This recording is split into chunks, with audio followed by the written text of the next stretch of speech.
జీవితమంటే కల కాదు, అది కవులు రచించే కథ కాదు.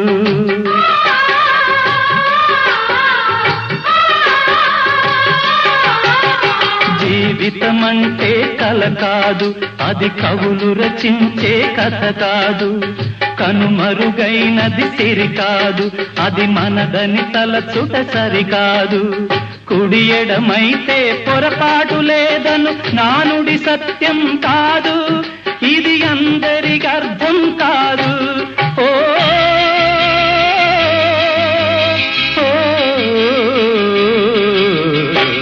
వేగు చుక్క మొలిచింది, వేకువ పొడ చూపింది, తూరుపు తెల్లవారక ముందే కాలం మాటేసింది, నా కళ్ళను కాటేసింది, కాలం మాటేసింది.